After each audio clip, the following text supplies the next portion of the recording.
আসসালামু আলাইকুম বন্ধুরা, পপিস রেসিপির পক্ষ থেকে জানাচ্ছি আপনাদের সকলকে আন্তরিক শুভেচ্ছা। আশা করছি আপনারা সকলে ভালো আছেন। আমি আমার পরিবারের সকলকে নিয়ে অনেক ভালো আছি, আলহামদুলিল্লাহ। বরাবর মতো আজকে আরেকটা রেসিপি নিয়ে হাজির হয়ে গেলাম। হ্যাঁ বন্ধুরা, আজকে আমি রান্না করব খাসির মাথা। দেখুন বন্ধুরা, খাসির মাথাটাকে সুন্দর করে আমি সিদ্ধ করে পরিষ্কার করে নিয়েছি।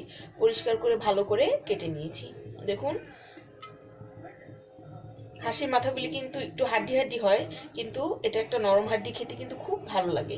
আজকে আমি এই মাথাটা রান্না করব বন্ধুরা বুটের ডাল দিয়ে। দেখুন, এখানে আমি বুটের ডাল 2-3 ঘন্টা ভিজিয়ে নিয়েছিলাম, তারপর অল্প একটু লবণ দিয়ে হালকা একটু ভাপ দিয়ে নিয়েছি। চলুন তাহলে মূল রান্নাতে চলে যাচ্ছি।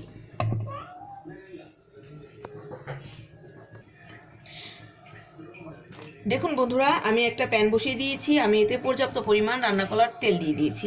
এখন এতে আমি দিয়ে দেবো কিছুটা আস্ত গরম মশলা। এতে আছে দারচিনি, এলাচ, কিছুটা লবঙ্গ, গোলমরিচ, আর আছে 2-3টা তেজপাতা আমি ছিঁড়ে দিয়ে দিয়েছি। আর সাথে আমি দিয়ে দেবো বন্ধুরা পেঁয়াজ কুচি।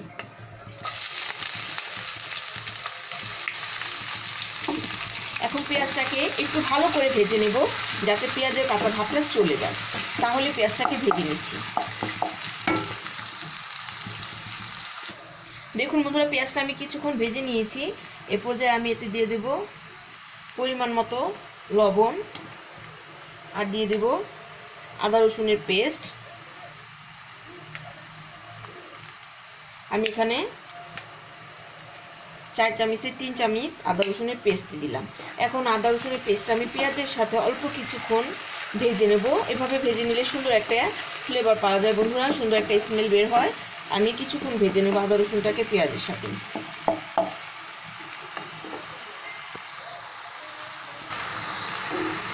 দেখুন বন্ধুরা, আদা রসুনটাকে কিছুক্ষণ ভেজে নিয়েছি। এখন এতে আমি পানি দিয়ে দেব। পানি দিয়ে এখন শুকনো মশলাগুলি দিয়ে দেব।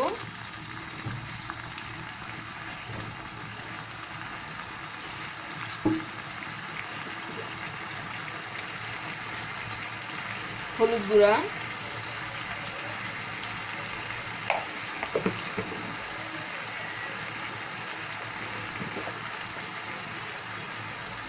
মরিচ গুঁড়া,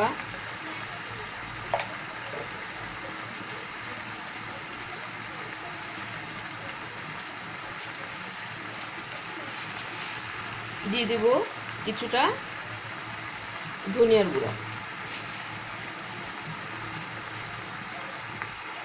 এখন মশলাটা ভালো করে কষিয়ে নেব।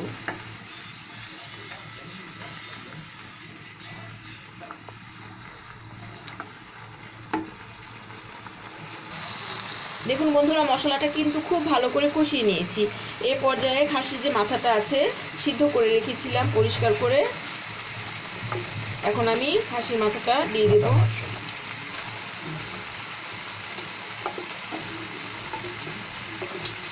বন্ধুরা, খাসির মাথার এই মাংসটা খেতে কিন্তু খুব স্বাদের হয়। যারা খেয়েছেন তারা কিন্তু অবশ্যই বলতে পারেন যে কতটা সুস্বাদু আর কতটা মজাদার। এখন আমি মশলার সাথে এই মাথার মাংসটাকে কিছুক্ষণ কষিয়ে নেব।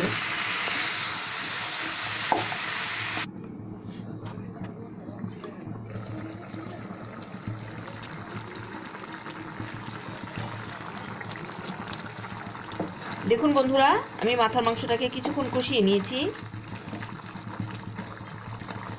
এ পর্যায়ে আমি সিদ্ধ করে রাখা বুটের ডালগুলি দিয়ে দেব। বুটের ডাল সহকারে বন্ধুরা কষিয়ে নেব।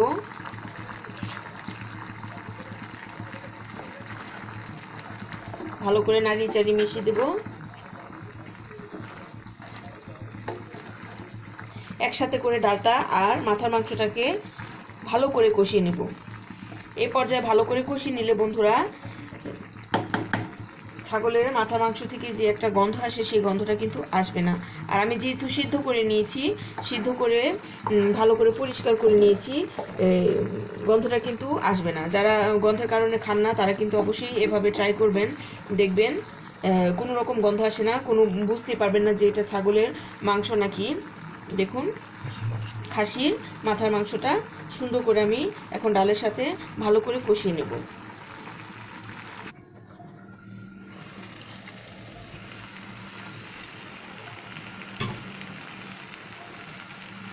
এই পর্যায়ে ভালো করে কষিয়ে নিয়েছি। দেখুন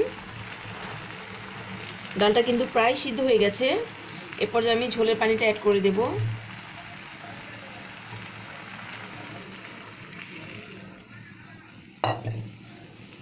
ঝোলের জন্য পানিটা অ্যাড করে দিলাম।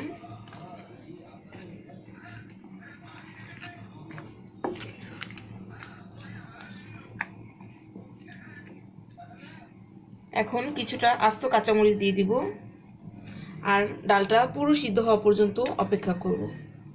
দেখুন বন্ধুরা ডালটা কিন্তু প্রায় সিদ্ধ হয়ে গেছে। আর কিছুক্ষণ আমি সিদ্ধ করে নেব যাতে একটু মাখা মাখা একটা টেক্সচার চলে আসে।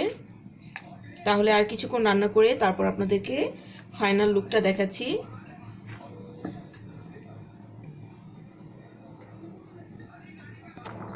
দেখুন বন্ধুরা রান্নাটা কিন্তু কমপ্লিট হয়ে গেছে।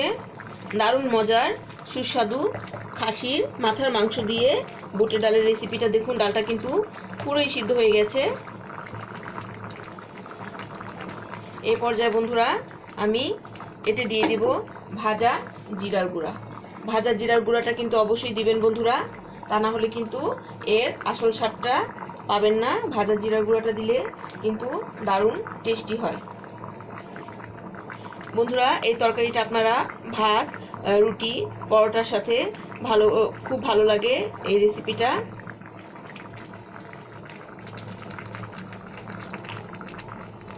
আশা করছি আজকে আমার এই খাসির মাথার মাংস দিয়ে বুটের ডালের রেসিপিটা আপনাদের সবার ভালো লাগবে। যদি ভালো লেগে থাকে তাহলে অবশ্যই আমার চ্যানেলটা সাবস্ক্রাইব করতে ভুলবেন না। পাশে থাকা বেল বাটনটা অল ক্লিক করে রাখবেন যাতে আমি নতুন কোনো ভিডিও ছাড়ার সাথে সাথে আপনাদের কাছে সবার আগে পৌঁছে যায়।